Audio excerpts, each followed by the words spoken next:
Bismillahirrahmanirrahim. Assalamualaikum warahmatullahi wabarakatuh.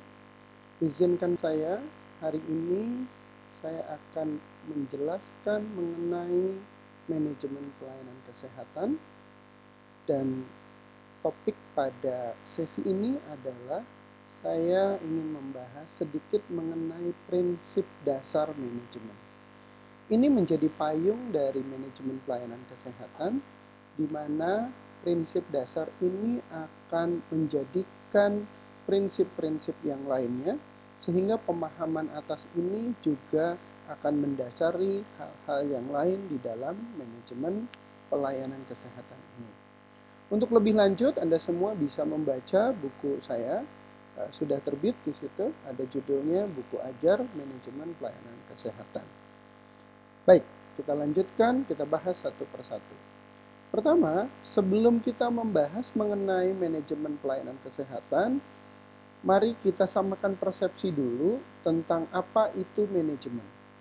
Manajemen dalam hal ini yang saya ambil adalah kegiatan di mana mencakup proses-proses mental maupun fisik yang membuat orang lain melakukan tugas-tugas formal di dalam organisasi yang telah ditetapkan untuk apa? Untuk mencapai tujuan organisasi.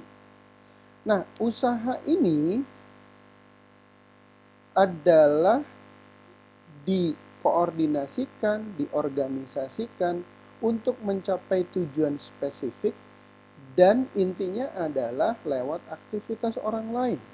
Jadi di dalam manajemen di sini lekat sekali dengan yang disebut dengan delegasi.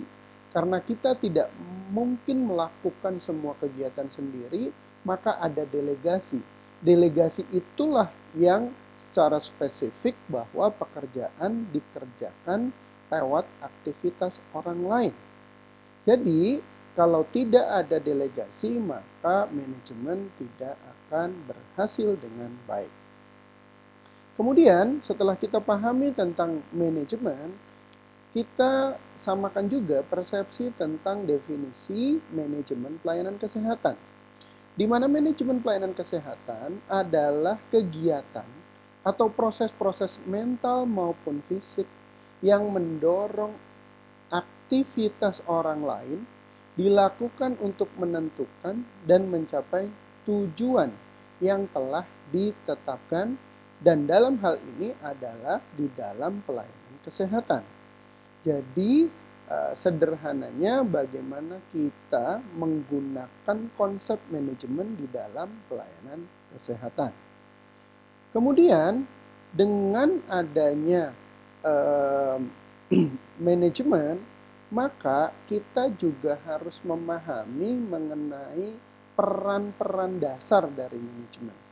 Di mana peran itu disebutkan adalah ada peran merencanakan, peran mengelola, mengarahkan, dan mengendalikan sumber daya.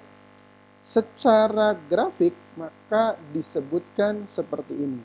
Jadi bahwa di dalam manajemen ada perencanaan, di situ ada pengorganisasian, ada pengarahan, dan ada pengendalian. Di mana manajemen mengikat itu semua. Ini adalah peran dari manajemen. Kemudian, apabila kita bicara tentang metode penerapan peran manajemen yang tadi, maka banyak sekali perangkat-perangkat atau tools yang bisa digunakan untuk bisa mengelola manajemen. Contohnya dalam hal perencanaan kita bisa menggunakan SWOT. SWOT adalah singkatan dari strength atau kekuatan, ada weakness, kelemahan, opportunity, peluang, dan ada threat atau ancaman. Selain SWOT, kita juga bisa gunakan yang disebut dengan CPM atau Critical Pathway Method. Jadi kita menggunakan mana jalan yang paling kritis. Atau juga beberapa ahli merekomendasikan juga dengan yang disebut BCG atau Boston Consulting Group. Jadi ada metode-metode ini. Nanti di sesi-sesi berikutnya saya akan bahas mengenai teknik-teknik ini. Kemudian dalam pengorganisasian juga banyak organisasi atau juga pakar-pakar menggunakan teknik SWOT. Sedangkan untuk pengendalian itu bisa menggunakan total quality management, bisa menggunakan lean atau menggunakan Six Sigma.